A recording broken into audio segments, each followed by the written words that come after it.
हरिओम. आज सोमवार 24 फेब्रुवारी 2025. सद्गुरू ब्रह्मचैतन्य गोंदवलेकर महाराज यांच्या प्रवचनाच्या आजच्या भागामध्ये भक्त आणि परमात्मा एकरूपच असतात. ऐकूया ना त्यांचे विचार. आमच्या हातून वारंवार चुका होतात असं तुम्ही म्हणता. लहान मुलगा चालताना अडखळतो, पडतो, बोलताना बोबडं बोलतो, त्याचं आईबापांना कौतुकच वाटतं की नाही? अगदी त्याचप्रमाणे तुमच्या चुकांचं मला कौतुक वाटतं. चुका सावरण्याचा तुमच्या प्रयत्नांचंही तसंच कौतुक वाटतं. म्हणून त्याबद्दल तुम्ही काहीही मनात आणण्याचं कारण नाही. गुरुने एकदा सांगितलं की तुझे मागचे सर्व गेले, पुढे मात्र वाईट वागू नकोस. तर शिष्याने ते श्रद्धेने खरं मानावं. आपल्या हातून होणाऱ्या चुकांचं परिमार्जन नामच करू शकतं बरं. भगवंताचं नाम हे सर्व रोगांवर रामबाण औषधच आहे. नामाचं हे औषध सतत थेंब थेंब पोटात गेलं पाहिजे. ऑफिसमध्ये सुद्धा ते आपण बरोबर घेऊन जावं.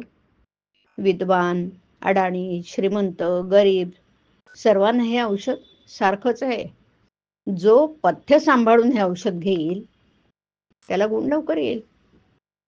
एखादा मुलगा मी विहिरीत उडी घेणार म्हणून हट्ट धरून बसला, तर बापाने त्याचा हा हट्ट पुरवायचा का त्याला समजावून किंवा तोंडात मारून तिथून बाजूला काढायचं?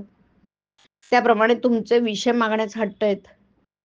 खरा भक्त कधीही दुःखी कष्टी असत नाही, आपल्या समाधानात असतो. मग तो कितीही दरिद्री असो किंवा व्याधीग्रस्त असे ना.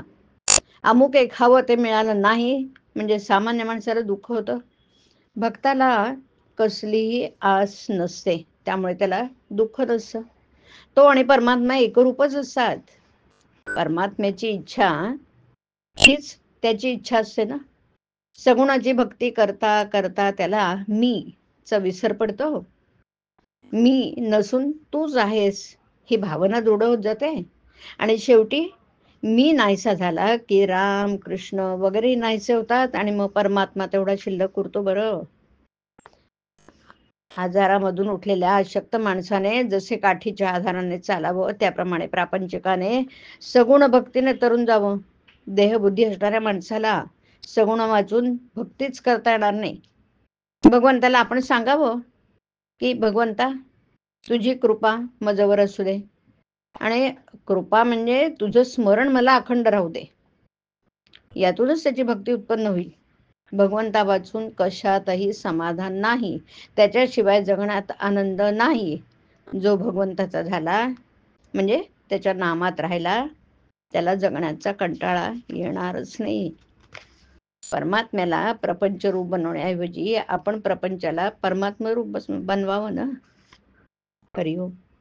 हरिओम तत्सत. हरिओम.